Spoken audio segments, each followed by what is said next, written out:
Halo adik-adik pelajar hebat, Assalamualaikum warahmatullahi wabarakatuh. Perkenalkan, di sini dengan Kak Rifani Putri, biasa dipanggil Kak Putri. Kak Putri ini adalah salah satu tentor biologi di Erlangga Education Center Lamongan. Jadi di bimbel Erlangga ini, Kak Putri akan mengajarkan biologi untuk jenjang SMP dan SMA. Nah, di video kali ini, Kak Putri akan menjelaskan tentang materi yang pertama di semester 1 kelas 9, yaitu tentang sistem reproduksi manusia, lebih tepatnya adalah organ reproduksi wanita. Untuk itu adik-adik jangan lupa ya, sebelum kita mulai, klik tombol like, comment, share, dan subscribe-nya ya. Oke adik-adik pelajar hebat semuanya, seperti yang sudah Kak Putri jelaskan di awal video, hari ini kita akan belajar tentang sistem reproduksi bagian organ reproduksi wanita. Nah, seperti yang adik-adik sudah lihat di papan, di sini sudah ada gambar organ reproduksi wanita, cuman ada huruf A sampai F yang belum ada nama bagian-bagiannya. Makanya sekarang kita coba sebutkan satu persatu ya. Dimulai dari yang bulat lingkaran 2 ini. Ini ada huruf A. Bagian ini disebut ovarium.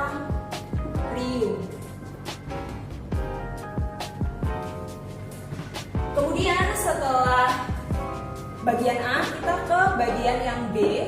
Di bagian B ini ada struktur seperti jumbai-jumbai ya. Kalau di buku itu dijelaskan strukturnya jumbai-jumbai gitu. Ini disebut fimbre.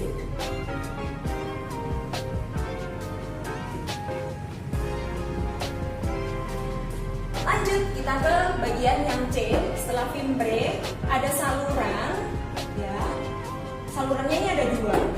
Sepasang ya, kanan sama kiri. Namanya adalah tuba fallopi, atau nama lainnya adalah oviduct. Lanjut, kita ke bagian yang D ya.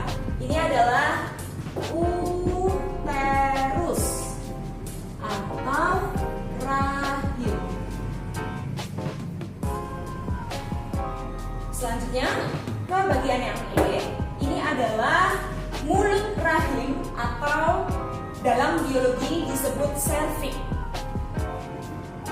Cervix atau mulut rahim. Oke. Di bagian yang terakhir ada huruf F. Ini adalah vagina.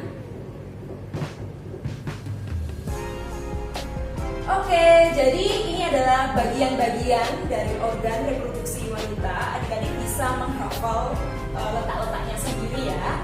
Karena materi ini cukup penting. Biasanya di soal UN itu adik-adik nanti disuguhkan gambar yang gak ada bagian-bagiannya, cuma huruf atau angka. Kemudian ditunjuk, terus adik-adik disuruh menunjukkan, oh ini bagian yang A misalnya, yang A ini apa, yang F ini apa. Jadi penting untuk adik-adik tahu letak bagian-bagian dari organ reproduksi wanita ini. Nah, ini kan sudah bagian-bagiannya. Sekarang kita harus belajar tentang fungsinya. Ya adik-adik, tadi adik-adik semuanya sudah belajar tentang bagian-bagian organ reproduksi wanita. Jadi letaknya itu di mana aja. Nah, selain kita harus tahu letaknya di mana aja, kita juga harus tahu fungsinya. Jadi hari ini kita lanjutkan ke fungsi organ reproduksi wanita ya. Oke, kita kasih dulu. Fungsi organ reproduksi wanita.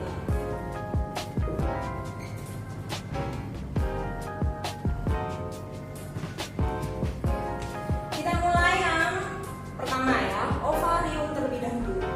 Di sini. Ovarium.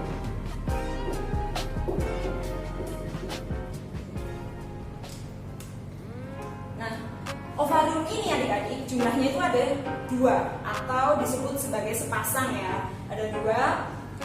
Nah, fungsinya ini adalah untuk menghasilkan sel telur. Menghasilkan sel telur. Atau nama lain dari sel telur adalah ovum.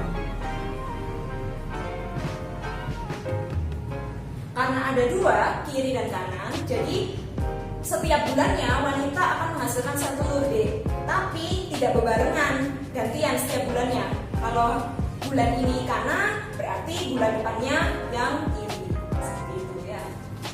Kemudian kita lanjutkan yang kedua atau fimbre.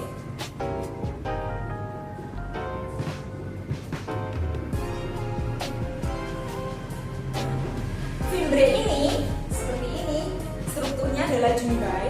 Fungsinya adalah untuk menangkap sel telur yang sudah matang pada saat ovulasi. Oke, tulis kamu dulu ya.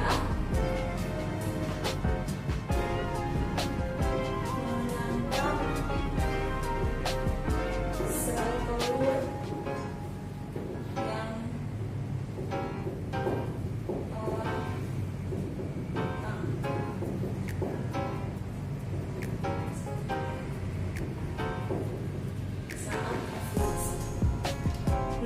ovulasi ini apa?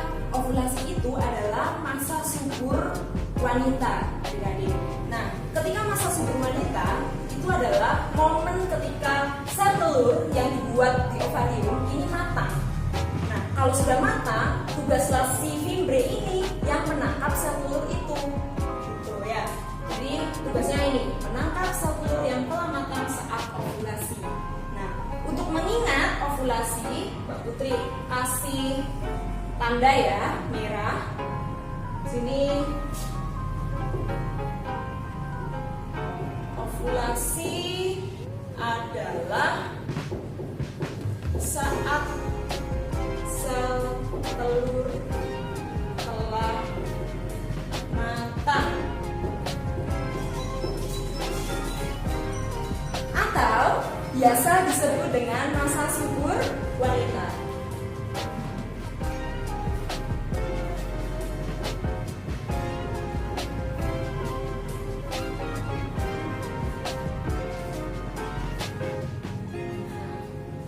Ini bagian yang merah adalah bagian yang penting ya. Jadi adik-adik bisa kasih tanda. Ini entah ini dikasih stabilo atau dikasih warna yang berbeda daripada tulisan-tulisan yang lain. Oke, kita lanjut.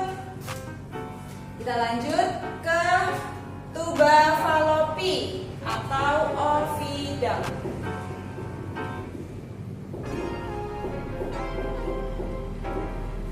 Nah, fungsi dari tuba falopi atau ovidum ini adalah untuk bertemunya sel telur dengan sel sperma. Atau biasanya di literatur yang lain itu menyebutkan meleburnya sel telur dan sel sperma. Ya. Kita tulis tempat bertemunya sel telur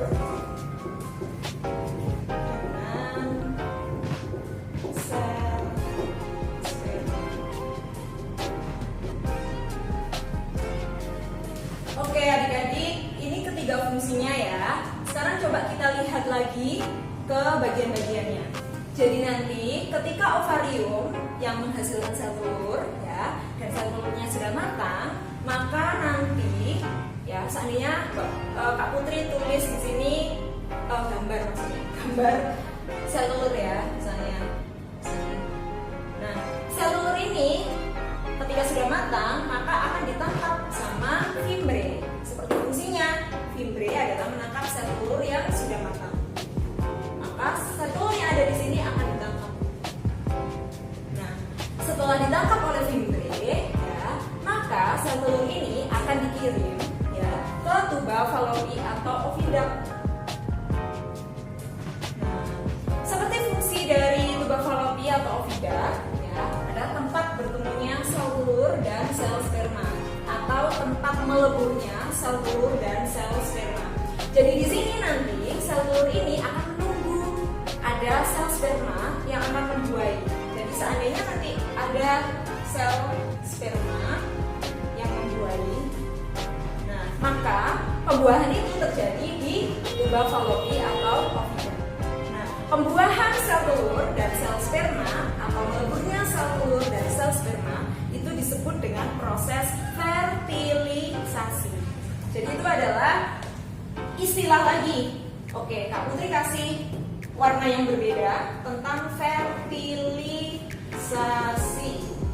Jadi fertilisasi adalah proses bertemunya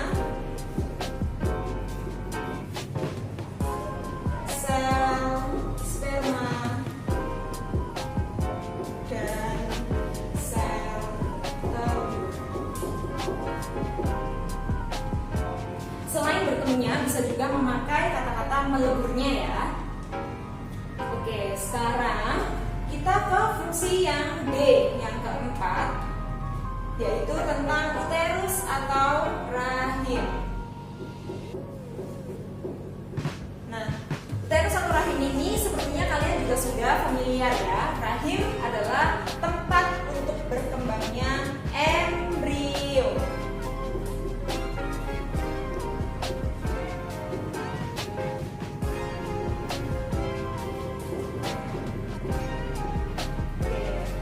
Jadi ketika ada ibu-ibu hamil, ibu kalian hamil itu bukan di perut ya dek, jadi embrionya disimpan di rahim. Ya. Jadi nanti ketika ada sperma yang berhasil masuk dan membuahi sel telur yang sudah matang, terjadilah fertilisasi. Setelah jadi fertilisasi, maka akan menjadi zigot. Zigot akan berkembang menjadi embrio. Nah, embrio itu yang nantinya akan disimpan, ditransfer ke uterus atau rahim. Di sini tempatnya. Oke, jelas ya adik-adik? Sekarang kita lanjut ke fungsi yang E, serviks atau mulut rahim. Ini biasanya kalian lebih familiar dengan penyakit salah satunya yang diderita oleh artis almarhumah Jupe yang kalian tahu. Itu kan meninggal karena kanker serviks. Jadi di serviks atau mulut rahim ini biasanya yang diserang ketika ada sel-sel kanker. Nah, fungsi dari serviks atau mulut rahim sendiri itu hanya pembatas antara rahim dengan vagina. Jadi tidak ada fungsi khusus. Oke, sekarang kita langsung aja ke fungsi yang terakhir yaitu vagina ya. Vagina. Oke, kita tulis yang tadi E sudah ya. F vagina. Vagina adalah tempat atau saluran untuk mengeluarkan